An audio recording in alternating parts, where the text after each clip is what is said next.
Yang Hidabiramu, Ashitoma Mutibiramu, Ashantoma Hambiramiranga,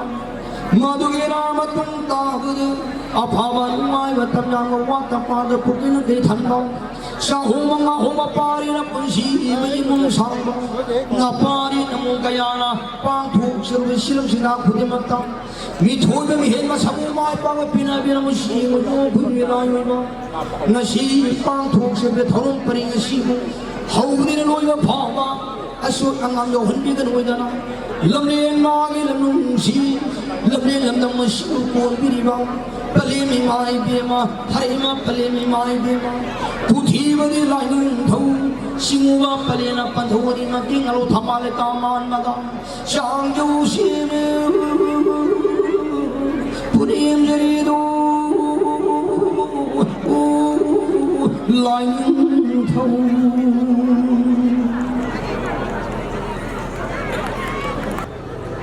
Nasi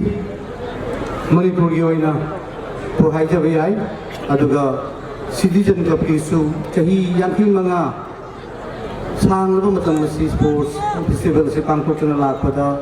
Nasigi Sumaina. इतिहासिक होइबा function नमा हाइबदि ngasi function सि होय हाइ बेसिक मरम दि ngasi दाइ ज लेंसन बिरिबा ऑनरेबल एमएलए ऑनरेबल स्पीकर दगे होजबे कांदा लेंसन बिरिबा सीनियर ऑनरेबल एमएलए सिंह से अदुगा आगे कॉलेज सिंह मयाम सि इन रिक्वेस्ट होजरुबदा सुमाइ तौदना सिटीजन क्लब की दुगुंबा आगे केंद्रदा स्पोर्ट्स कमिटी लेना यामना फजना फंक्शन पांगथोइ ngasi सि लोशन बगी थोरमनी Masing yabi isa isa ki chin kaya lai kasu hajiru bada uchil chawra ba honorable medicine mayam sina arun nangi bu ekoi kedoki yawo idrono ai koi soi na yawani ai ngasi lengbi raktana yam no phung pha ba adum ba function amasu henbire itihasik amasu sembire de history amasu ore ngasi phawda mafam kaya da ekoi ne sports ke festival mayam ama chat pakanda shugyam na honorable singna tinba punna yawmin na ba se yam atang bani masi tanbiriba lakbiriba honorable MLA sinasigi unity duni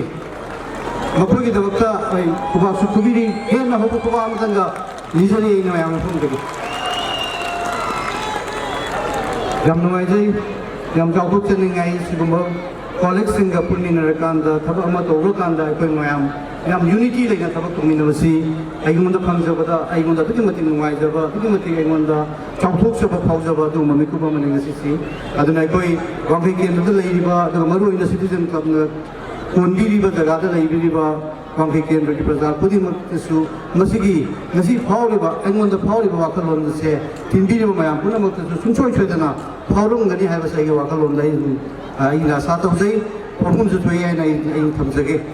aduga jengdoi liba mayam sigi jengdoi liba honorable sing sida kitang citizen club na pangthok liba thorum sida mari leina na aina yam atianba brief amatang sum thamjage aikoi gi citizen club si mana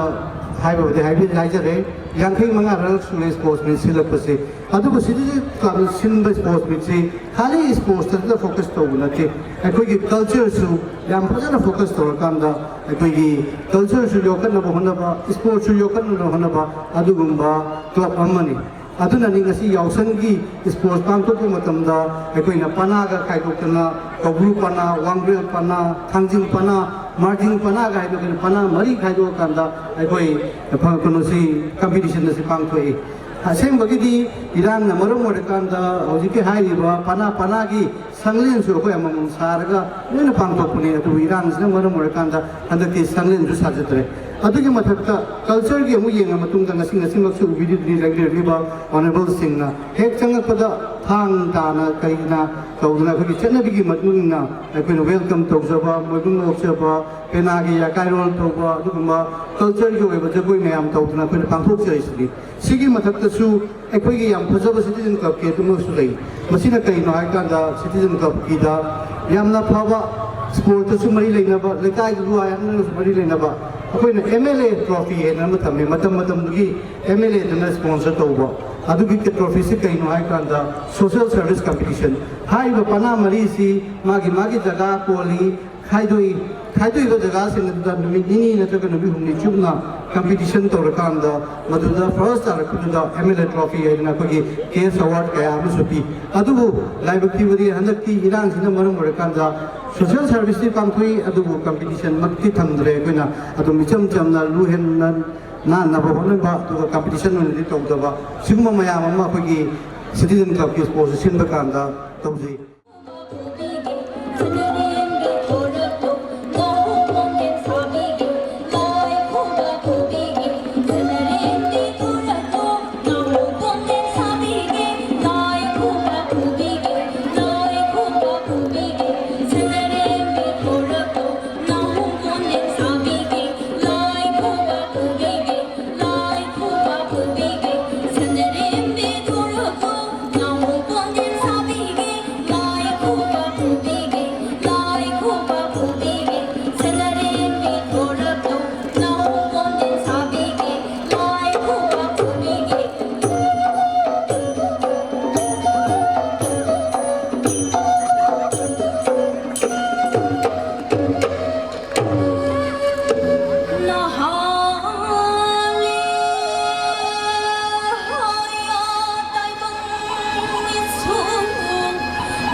ไปเอาช่างสปอร์ตนะไปได้แค่นั้นพอจะว่า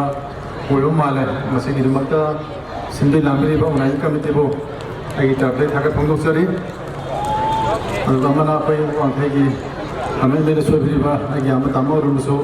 ทักทวงดุษย์สิ่งบ้ายามพาจาระบ้าพงศาลสิดาไอ้บิยอนดิบุกงกับฮานะไอ้ทักทวงดุษย์สิ่งที่กลับนะ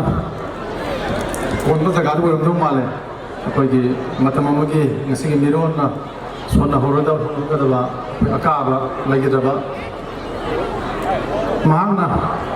अखोगी पृथ्वी चौखलब जाति loan लेजे सूमाय तौर अखोगी Meitei loan मयेकू चाखन होनबद असुक थौदांग लौबीब अखोई मैं काफम थोते माना तौरब थबक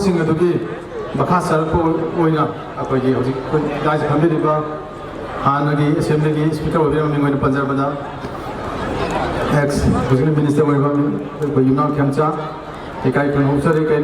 assembly अखोगी अरुब like ma'am अखोई मैतई मयेक माना Phong पृथ्वी की मैम मनपुर की होब मिरोल सकंगब थोपीरब हजिक अयाब होब नहा मैम अखोई बंगाली मेज पाब थोक्रे मैतई मेक अयाबना लोब ओले मैतई मेक तो ट्रांसलेट तौब गवर्नमेंट की असेंबली थब खरसु हापीरब माले हजिक स्पीकर चीफ गेस्ट सैतबता हानगी स्पीकर सिंजरपने अकाबना तौर मैमदो अखोई होनजब खर अ सान गांजरोगे मथंग लाप थौरमसिंग यावगे पाखों चंजरोगे मनपुर की पुवारीद निथौ मैम पाखी निथौसिंग तांगक्ता अखोई लेबाक वाखिब लेबाक मचे ताना काखिब पिसन असो मैम ले सूमाय तौर हजिसे वाब अथुब अखोई सोना उबीदुना लेबाक अखोई लुचिंब खनबीरकने खले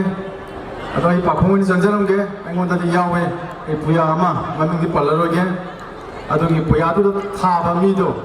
दासे फमी मीसे मैम ओरकनी है खासे थमजरगा मैम पुनः तेहजगे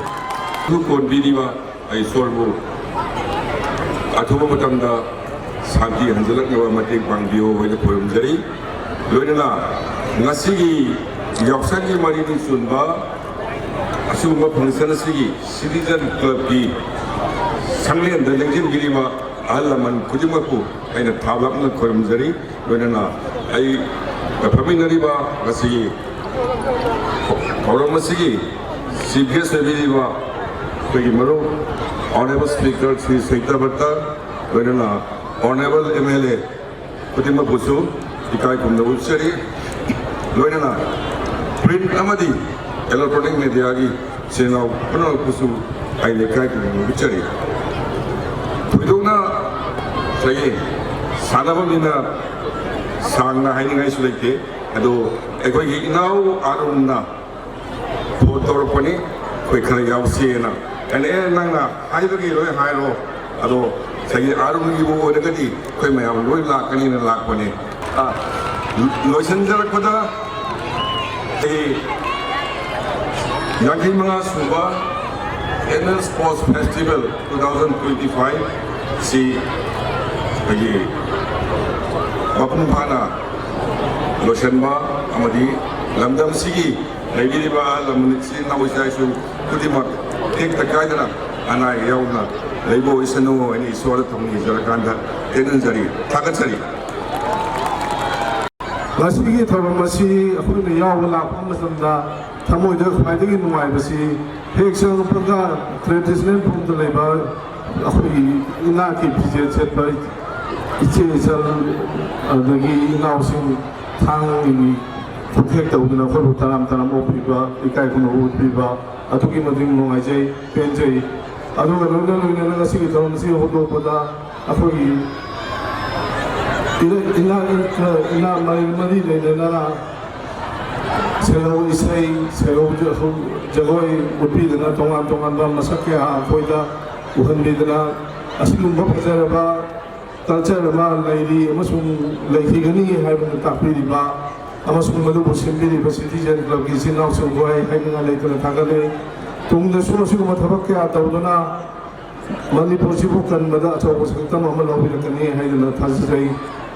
ꯉꯁꯥꯏ ꯏꯃꯥꯅ ꯍꯥꯏꯕꯤꯔꯝꯕꯁꯤꯡꯅ ꯍꯥꯏꯕꯗ MLA ꯃꯌꯥꯝ ꯑꯃ ꯄꯨꯜꯂꯤ ꯈꯣꯠꯂꯤ ꯑꯃ ꯇꯧꯏ ꯍꯥꯏ ꯃꯗꯨ ꯇꯁꯦꯡꯕꯗꯤ ꯂꯩꯕꯥꯛ ꯑꯁꯤ ꯀꯟꯅꯤꯡꯕ ꯂꯩꯕꯥꯛ ꯑꯁꯤꯔꯣꯝꯗ ꯀꯔꯤꯒꯨꯝꯕ ꯈꯔ ꯇꯧꯅꯤꯡꯕ ꯋꯥꯈꯜ ꯆꯥꯟꯅꯖꯕ ꯑꯩꯈꯣꯏꯁꯤꯡ ꯍꯦꯛ ꯊꯦꯡꯅꯕꯗ ꯑꯩ ꯁꯤꯃ ꯋꯥꯔꯦ ꯁꯤꯃ ꯉꯥꯏꯍꯥꯛ ꯂꯥꯛꯄꯤꯌꯨ ꯍꯥꯏꯕꯗ ꯄꯨꯟꯅ ꯆꯠꯃꯤꯟꯅꯁꯤ ꯍꯥꯏꯗꯨꯅ ꯊꯥꯖꯕ ꯑꯃ ꯊꯝꯅꯕꯒꯤ ꯃꯇꯨꯡ ꯏꯟꯅ ꯑꯩꯈꯣই ꯃꯌꯥꯝꯁꯦ ꯄꯨꯟꯅꯔꯤꯕꯅꯤ ꯑꯗꯨꯒ ꯃꯁꯤꯒꯤ ꯑꯩꯈꯣꯏ ꯄꯨꯝꯅꯃꯛꯄꯨ ꯄꯨꯟꯅ ꯆꯠꯂꯤꯕ ꯂꯤꯄꯨꯟ ꯏꯔꯩꯕꯥꯛꯁꯤ ꯀꯟꯗꯕ ꯌꯥꯗꯦ ꯍꯥꯏꯕ ꯋꯥꯐꯝꯁꯤꯗ ꯈꯣꯡꯐꯝ ꯊꯝꯂꯒ ꯑꯩꯈꯣꯏꯅ ꯑꯩꯅ ꯍꯥꯏꯖꯅꯤꯡꯕꯁꯤ ꯃꯊꯪꯒꯤ ꯑꯣꯜꯂꯛꯄ ꯆꯍꯤꯗꯁꯨ ꯀꯥꯏꯔꯣꯏ ꯃꯗꯨꯒꯤ ꯌꯥꯎꯁꯪ ꯁꯤꯇꯤꯖꯦꯟ ꯀ꯭ꯂꯕꯅ ꯁꯦꯝꯕꯗꯁꯨ ꯑꯩꯈꯣꯏ ꯕꯥꯇꯣꯟ ꯇꯧꯕꯤꯌꯨ ꯑꯩꯈꯣꯏ ꯉꯁꯤ ꯂꯥꯛꯏꯕ ꯈꯔꯁꯤ ꯅꯠꯇꯅ ꯑꯃꯨꯛ ꯍꯦꯟꯅꯁꯨ ꯂꯥꯛꯈꯤꯒꯦ ꯑꯗꯣ ꯉꯁꯤ ꯐꯝꯂꯤꯕ MLAꯁꯤꯡꯁꯤ MLA ꯑꯣꯏꯅ ꯐꯝꯗꯕ ꯌꯥꯏ ꯀꯔꯤꯒꯨꯝꯕ ꯄꯣꯁ ꯑꯃ ꯄꯥꯏꯔꯒ ꯐꯝꯕꯁꯨ ꯌꯥꯏ ꯑꯗꯨꯕꯨ ꯉꯁꯤꯗꯤ ꯑꯩꯈꯣꯏꯁꯤ ꯇꯣꯟꯅ ꯂꯥꯛꯆꯕꯅꯤꯅ ꯌꯥꯝꯅ ꯍꯦꯟꯅ ꯄꯤꯅꯤꯡꯉꯥꯏ ꯂꯩꯖꯗ꯭ꯔꯦ ꯌꯦꯡꯉꯒ ꯅꯨꯡꯉꯥꯏꯕꯒꯤ ꯁꯔꯨꯛꯇ ꯑꯣꯏꯅ ꯍꯦꯟꯅ ꯐꯖꯅ ꯆꯠꯂꯦ ꯑꯗꯨ ꯃꯊꯪ ꯂꯥꯛꯄ ꯃꯇꯝꯗꯗꯤ ꯑꯩꯈꯣꯏꯒꯤ ꯏꯀꯥꯏꯈꯨꯝꯅꯖꯔꯕ ꯑꯣꯅꯔꯦꯕꯜ MLA ꯑरुणꯒꯤ ꯁꯤꯇꯤꯖꯦꯟ ꯀ꯭ꯂꯕꯀꯤ ꯖꯒꯥꯁꯤꯗ ꯀꯔꯤꯒꯨꯝꯕ ꯈꯔ ꯁꯣꯏꯗꯅ ꯇꯧꯒꯅꯤ ꯍꯥꯏꯕꯗꯣ ꯑꯩꯈꯣꯏ ꯂꯥꯎꯊꯣꯛꯄ ꯉꯝꯕ ꯑꯣꯏꯖꯒꯦ ꯑꯗꯨꯅ ꯃꯇꯨꯡ ꯇꯥꯔꯛꯄꯗꯁꯨ ꯑꯁꯤꯒꯨꯝꯅ ꯃꯌꯥꯝ ꯄꯨꯝꯅꯃꯛꯅ ꯑꯩꯈꯣꯏꯕꯨ ꯁꯧꯒꯠꯄꯤꯔꯒ ꯂꯩꯕꯥꯛ ꯑꯁꯤꯕꯨ ꯍꯦꯟꯅ ꯃꯅꯥꯛ ꯆꯦꯠꯄ ꯏꯪ ꯇꯞꯄ ꯃꯅꯤꯄꯨꯔ ꯑꯃ ꯄꯨꯔꯛꯅꯕ ꯍꯣꯠꯅꯕꯗ ꯑꯩꯈꯣꯏ ꯄꯨꯟꯅ ꯊꯧꯔꯥ ꯌꯥꯃꯤꯟꯅꯔꯁꯤ ꯍꯥꯏꯕ ꯋꯥꯐꯝꯗꯣ ꯊꯝꯖꯔꯒ ꯄꯨꯝꯅꯃꯛꯄꯨ ꯑꯃꯨꯛꯀ ꯍꯟꯅ ꯏꯀꯣꯛꯂꯣꯟꯅ ꯈꯨꯔꯨꯝꯖꯔꯤ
Yankay mga suba, Citizens Club Annual Sports Festival si